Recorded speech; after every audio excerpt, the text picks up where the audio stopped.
So what we're going to talk about tonight is something that is invading your space.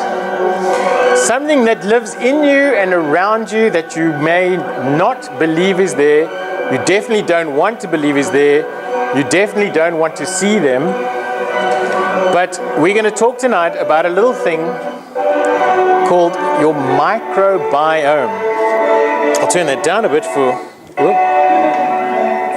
So the microbiome is a nice new word we've developed for these things that live inside of you, which used to move when I did it last time. And see if we can get them to move. So what happens to these things who don't want to move, even when you say move? You know, I had the same problem with this slide for years now. It moves when I test it and it doesn't move when I play it. So these are the bugs that coexist with us. These are the creatures we share our existence with.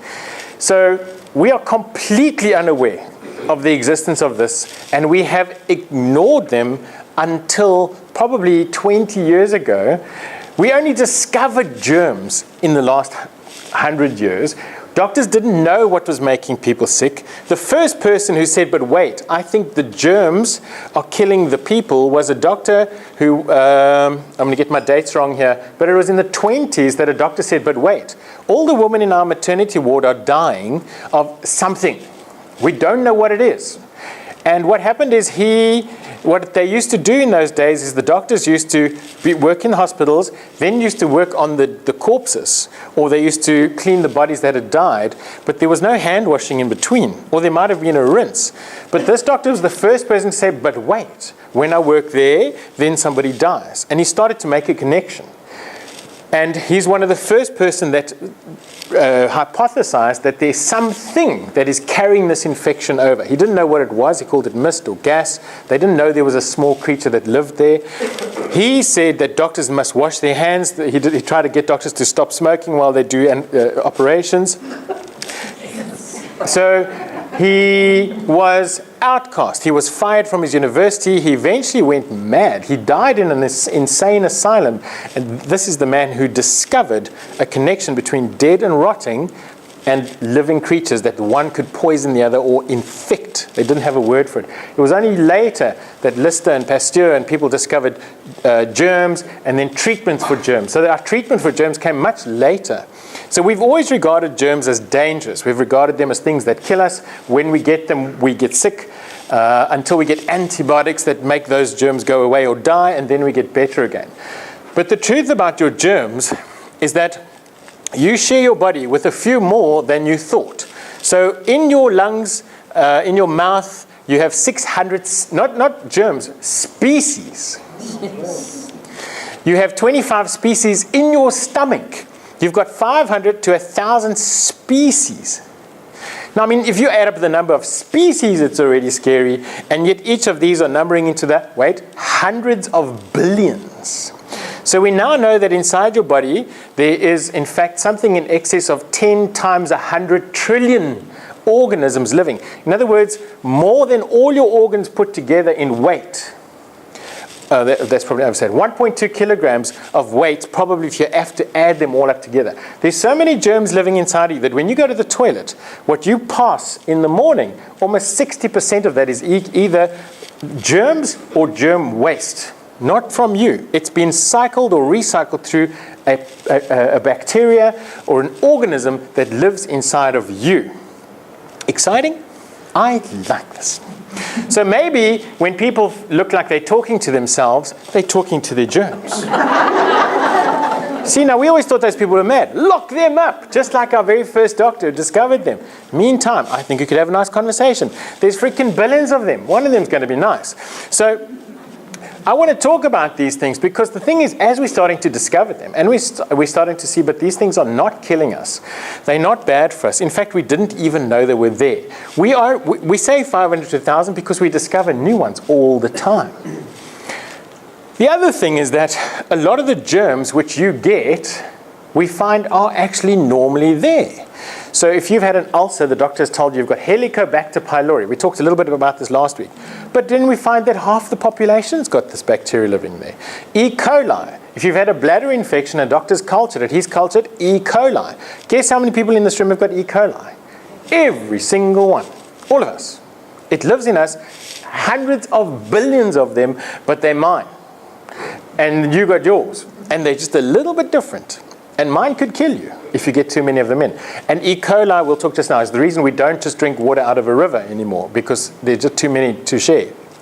So the thing about these is, if I, as a living organism, have hundreds of billions and trillions of these things living on me, can I just assume that they have no role to play with how I function?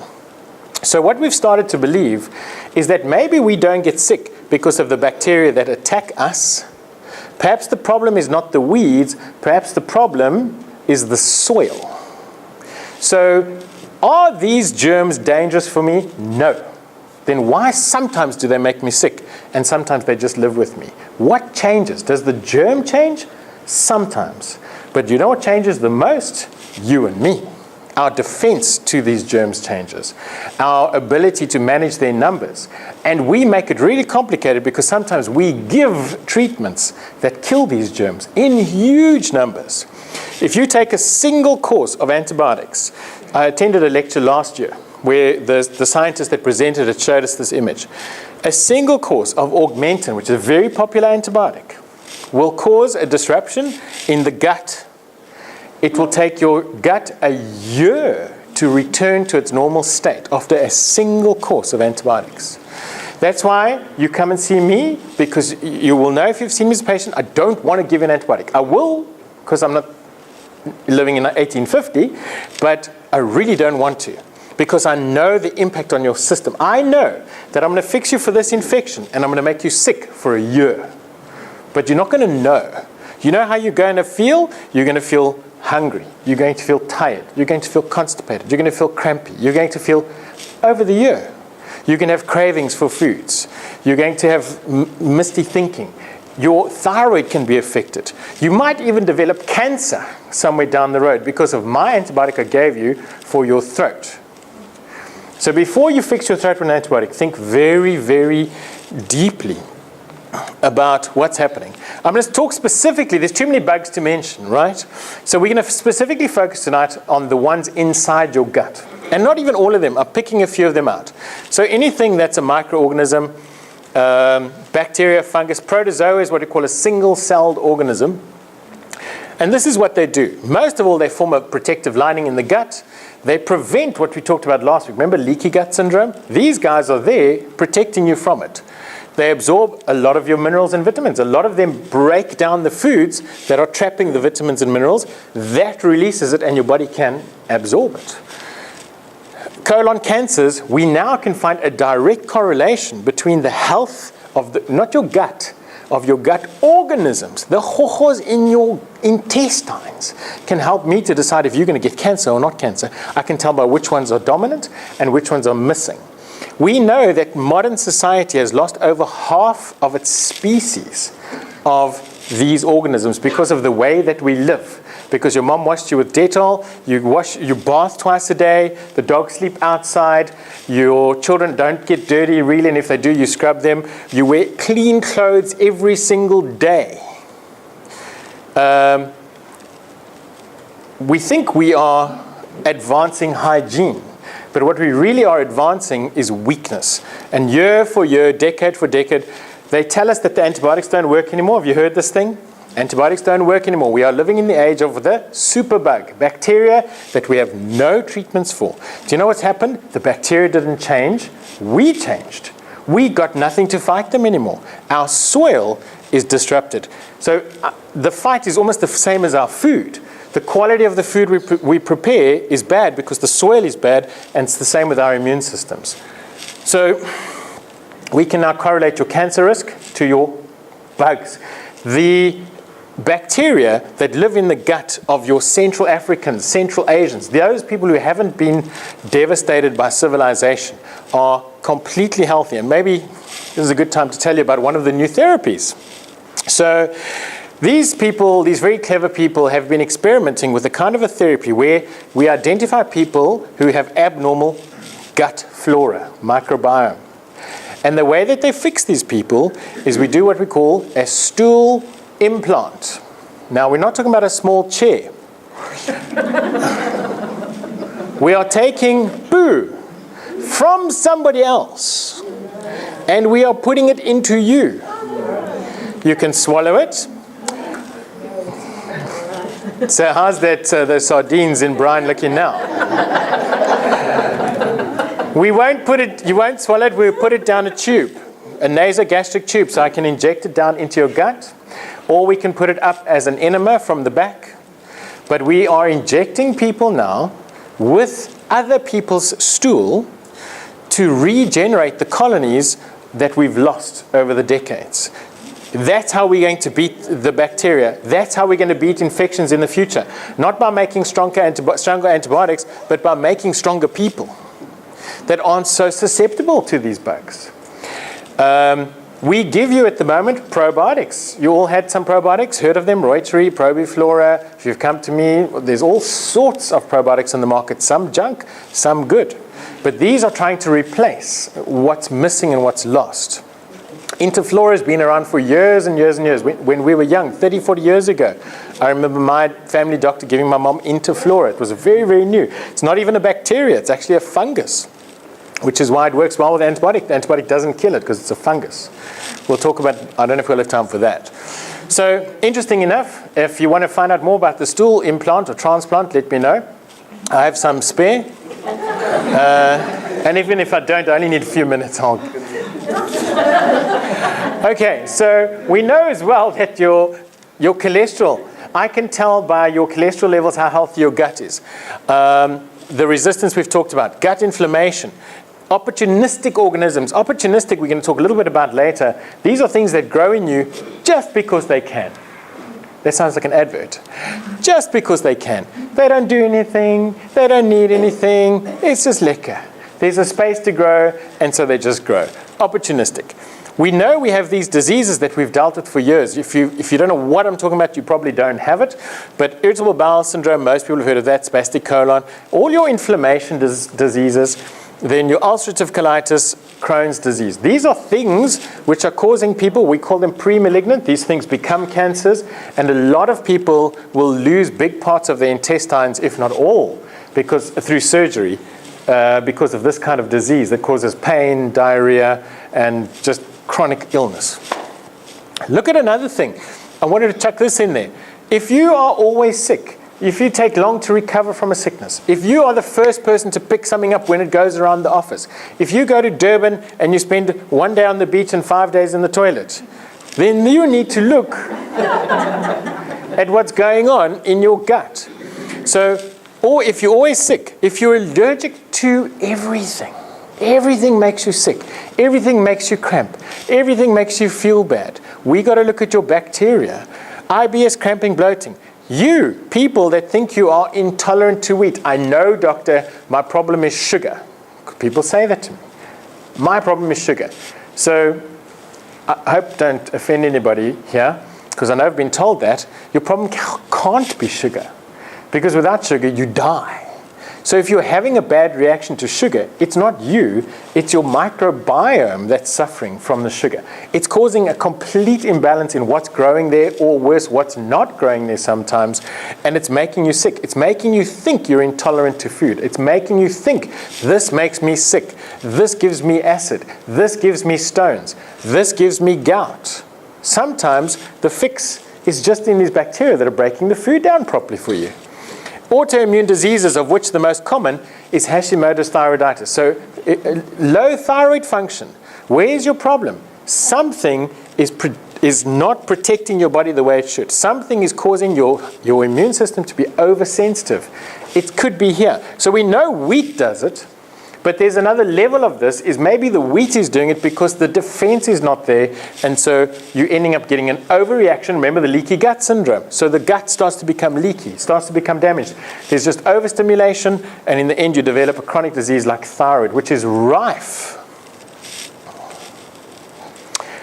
So what happens when it all goes wrong? These are some of the words we use. Gut dysbiosis. So if you come to me, the really clever word, when I think there's something wrong with your bacteria that live inside you, I'm going to talk about gut dysbiosis. Life, cis, and dys. It's Latin for something. Then you might come across a word called SIBO. SIBO, small intestine bacterial overgrowth. So I can tell sometimes, this is definitely not easy, but I can tell when the problem is in the small intestines and in the large intestines. Now, one of the problems we have as doctors is that we can put a camera into your intestines, but do you know that the camera only goes in a meter? I can only see your large bowels, your colon, no? Your ductdarm. So that means I can see a meter of 9 meters of pipe. I can see 1. That's not so good, okay? That's a lot of information I don't get. So the Japanese developed quite a while ago a thing called nanotechnologies. It's small cameras that you swallow that tumbles through your body and generates an image. So I can literally map out your entire intestine. The other thing I can do is I can grow your stool to see what comes out of it. Sometimes I just have to smell it and say, "Das Brot." You might have diagnosed this lots of times at home already. What? So, and then the leaky gut syndrome is a common problem that you might have heard of or come across. This is just a little kind of a picture of this sticky layer. So these are the bacteria. This is your intestine and your blood. These are little things called cilia or microcilia or villi. Sorry, let's go with microvilli rather. These are like little hairs with little hairs. Each of these just gets smaller and smaller to absorb everything that's flowing through your intestines, filters it, and absorbs it into your system. But your bacteria are forming your very first or primary filter. And they're forming this mucousy layer. A lot of things will dissolve in that mucus layer, and that's how your body eventually decides. Over here, there's lots of little interesting things, Peyer's plaques, but you have immune system cells that can actually, there's a cell here called a Kupfer cell. I want to name something cool like that one day. The Grant cell. It sounds cool in German. But the body can actually test what's in here. It does like little samples all the time. You know, like in science labs and stuff, you always see people pulling things with syringes or taking little cute things and testing it in 400 little things. Your body is doing this all the time. It's testing. Safe or not safe, safe or not safe, safe or not safe, safe or not safe, damaging, destructive, bacterial, living or dead, chemical, organic, non-organic. All the time, hundreds of billions of times. And that's just while I was using that sentence. All right, so one of the secrets, we say, of the gut is just to keep the balance of the good and the bad. Let me just get some water for this while you watch the show. It's not... Somebody does diet then, keep an eye. All right, that's enough of that. So you got that. So I wanted to introduce you to some of the bad guys. Who is it that's causing this problem, and what can we do about them? So we talked about E. coli. This is one of the most common organisms in you. The E. coli that I can give you, this is the guy I replace. I have got 2 children currently on this therapy. Guess what I'm treating? Anybody? No, you're wrong. Hyperactivity, ADHD, autism. So I've got 2 children who couldn't speak that now speak because I gave them physiological E. coli. I restored the balance in their gut. It fixed their immune system. It switched off their autoimmune system that was attacking their brain, that was making their world so noisy they can't hear. And so they act out. And people say they're retarded and autistic and hyperactive. And all I did was I give them poo, but in a washed form, just in case you're wondering. So we get it from a lab that washes it for us. They sterilize all the organisms we don't want. And it's called physiological E. coli. It smells exactly what you expect it to smell like, which is the one tricky thing of getting it in. But the kids seem to mind less than the parents. So far, I haven't had a single parent who was able to even test it. So funny how you give it to your 4-year-old and you're not going to take it, eh? Yeah. Good parenting, good parenting. This is an interesting one, and I must say I've had a very interesting one in the last week. where I had a woman, her entire family had a little group of parasites called Giardia, which is a waterborne parasite that they got from a holiday resort that they went to, and really, really, really struggling to get rid of it. But let me guarantee you this, half of us sitting in the room, pretty much from here on, have got worms, all right? You have got worms. If you're not sure, then the answer is yes. If you've dewormed yourself in the last 6 months, then you've got new ones already. We have them.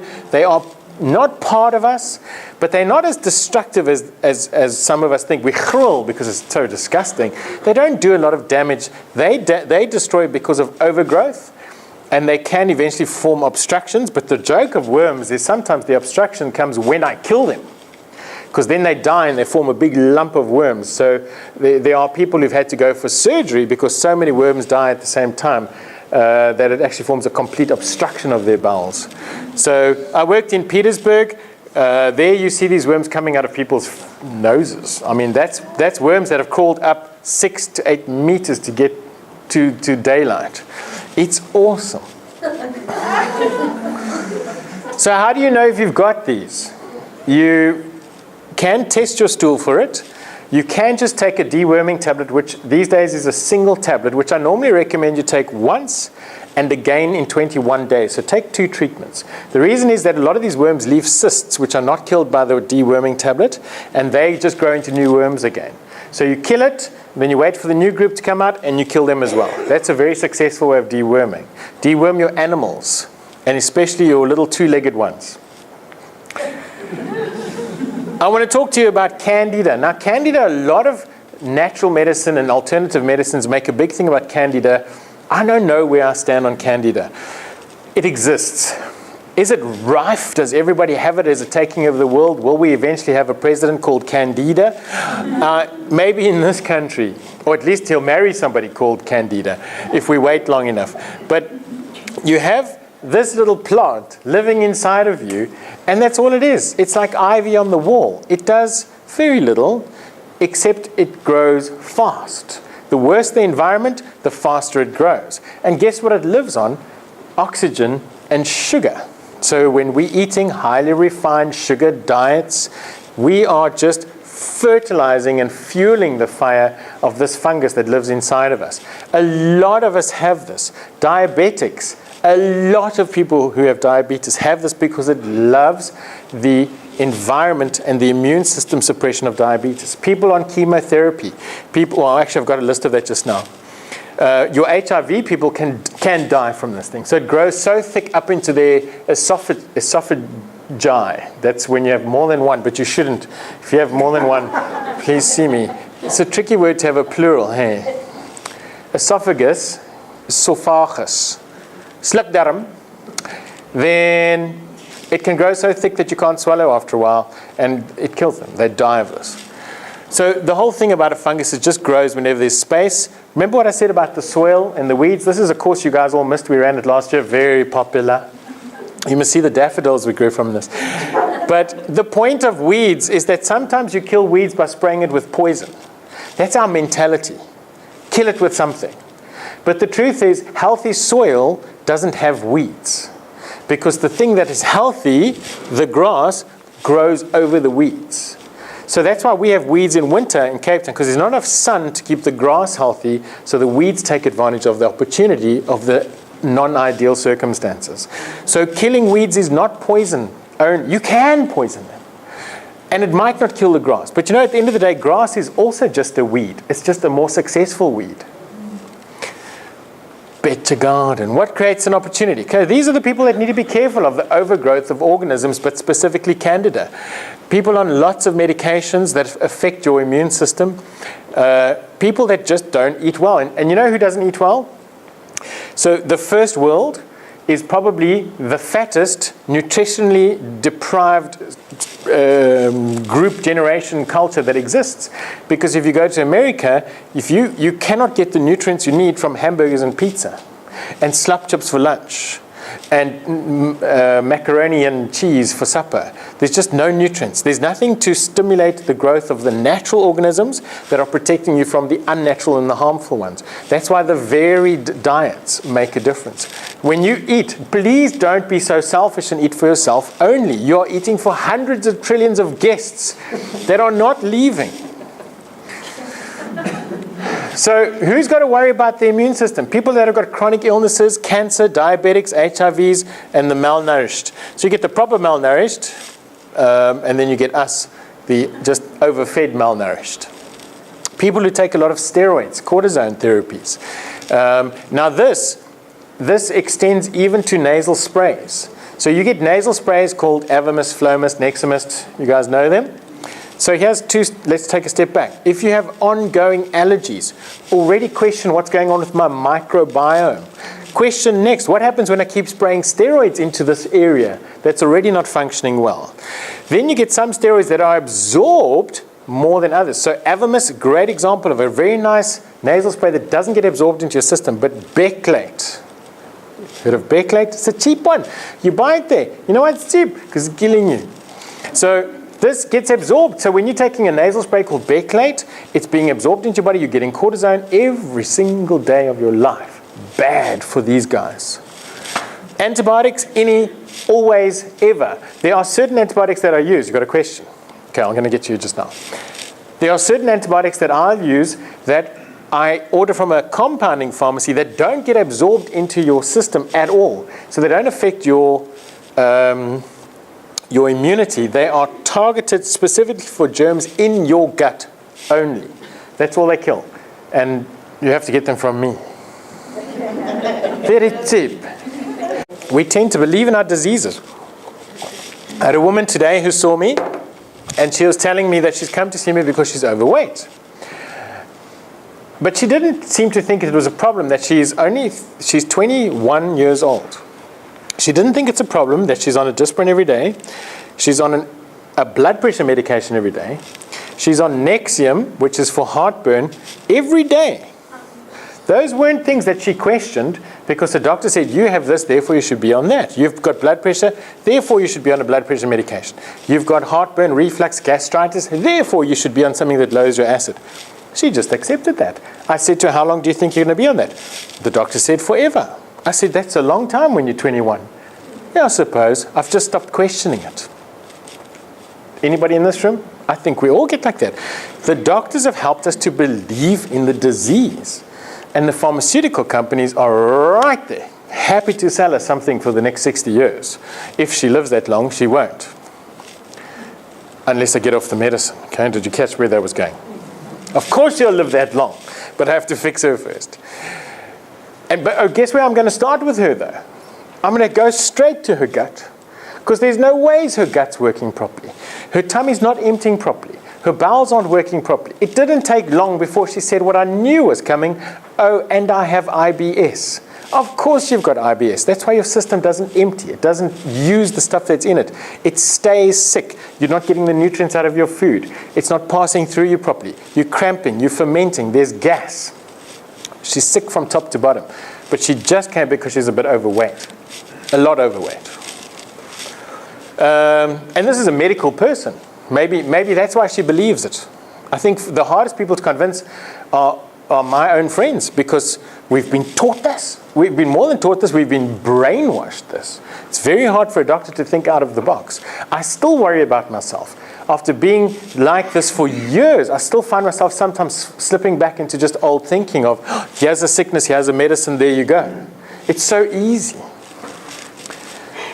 Let's look at some of the other things. Biotin, vitamin V, all your B vitamins. If you don't take a multivitamin, you should. If you don't take vitamin C, you should. Magnesium, selenium, unbelievable for your immune system and your thyroid.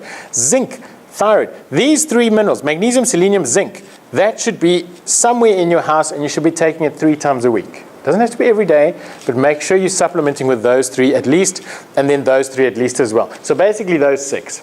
Biotin you don't have to worry too much about, but those bottom 5. Okay, we're going to go a bit faster.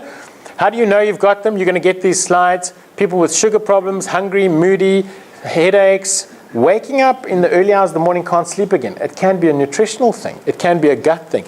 Your bacteria or your fungus is hungry. You have to get up and feed it. Late night snacks. The more refined the carbohydrates, the better. Some foods that can aggravate it without you realizing it. You can be addicted to vinegar, the taste of vinegar, the smell of vinegar. We all like fish and chips with vinegar. If you had fish and chip shops with no vinegar, they would be called empty shops. Because that's what we want. These are some of the headaches, memory problems, irritability, tiredness, weight gain. So you have an unhealthy gut, you can gain weight, or you can lose weight. Either extreme can be the same problem, just different versions of it. How do you fight them back? Here's some interesting foods to fight. Remember the coconut oil? So coconut oil is good not only because it lines the gut, but because it's got a very mild acid in it called caprylic acid, and because it doesn't have sugar that feeds these things. So your probiotics, garlic. Garlic is unfortunately for all of us a very healthy food. You can get a garlic tablet that doesn't make you stink quite as bad. But I highly recommend you get a good dose of garlic in at least once a week. We try to get rid of sugar foods, vinegar foods, processed foods, and this is where some of you might have read that in the beginning of BetYaLife, we were very strict on this, no smoked foods. It's because of the saltiness of it and the fact that any preserved food that's preserved dry can grow fungus on it. So there was a theory that anything can grow fungus can promote the growth of fungus. Mushrooms fall into this category. I didn't quite buy into that, so that's why you're allowed to eat mushrooms. So what can you eat? This is what we used to call the Candida foods: meat, eggs, vegetables, and yogurt. So why yogurt? Because of the cultures. There's your Bulgarian yogurt. How do we get rid of it? Exercise is probably one of the best ways you can exercise yourself to keep your gut healthy. A lot of you will know in the days I exercise, my tummy works better. My stress is better. This comes back to these things. Eat properly. Don't smoke. Alcohol in moderation. Laugh. Feeling good about yourself. That can't be too bad. Sleep well. There are medicines that I can give you. There's antifungal things. There's natural antifungal things. There's supplements, and there's hardcore pharmaceutical drugs that can get rid of these things. But getting rid of them, regular satisfying bowel movements. Here's one more trick. We will talk about this again on another day, but I want to introduce you to this so you can maybe go and look it up. How do we outgrow it? So one of the ways that we've done this for years is by fermenting our foods. I think I touched on it already so far. So what foods do you not even know are fermented? You don't know that your cheese, your yogurt, well, you do. We kind of have an idea. But these things are made away from us these days. We buy them in shops. We don't really know how they get made. Maybe your parents made ginger beer. No? Most of our parents have had a bottle explode in the middle of the night. And we all had that story. I think it's pretty common. Yep. Tea, creams, pickles, Worcester sauce, soy sauce, all fermented. These are some of the new ones I want to introduce you to. Sauerkraut, great. Miso, kimchi. Often obviously from Asia, China, Japan, and that's why they've got these Asian kind of names. Some people call this kefir, some people call it kefir. Creme fraiche, kombucha is a kind of a fermented tea that you can get. Black tea, you get one called yun tea, which is a fermented green tea and honey. Kombucha is a black tea and sugar. So what's nice about them is that this bacteria ferments the sugar, so that by the time the thing's ripe or ready to drink, the sugar has been used by the bacteria, and you just drink what's left, which is people are worried about the alcohol levels. There's more alcohol in vinegar than there is in, so if you're really strict anti-alcohol, then you have to stop vinegar as well. But there's virtually no alcohol in these things, and there's virtually no sugar. Yes, question. The difference between you get grape vinegar and then you get spirit vinegar. So I don't really know. I think you can get apple cider vinegars. You can vinegarize anything. So these are all cultures that you make of things, but it depends what the original product is that it's made from.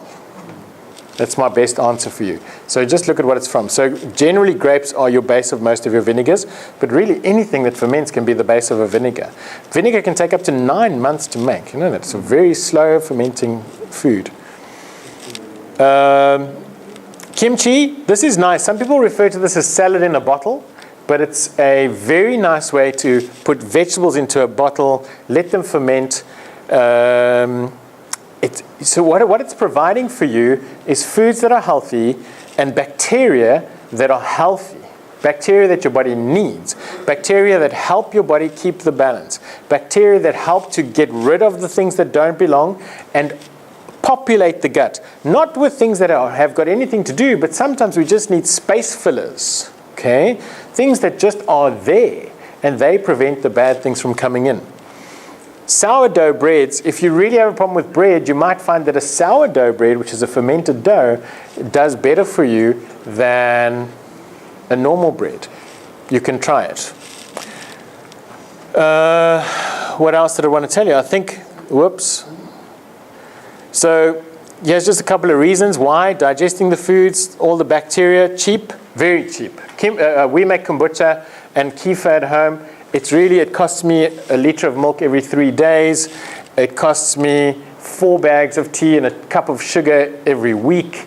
The green tea is a bit expensive because it's a half a cup of honey with 4 to 8 cups of tea bags of green tea. Sometimes I use organic tea so that it's powder forms or that I scoop with spoons. The recipes are millions on Facebook. So if you just follow these names, there's Kombucha Mama, there's Wellness Mama. They're all mamas. Who's my lady that's got a lot? But the Wellness Mama's got a lot of these things. And they've got recipes, they've got YouTube videos how to make it. So if you Google these things, there's tons of information. If you need the bases for these things, so where do you get the bacteria? I have them.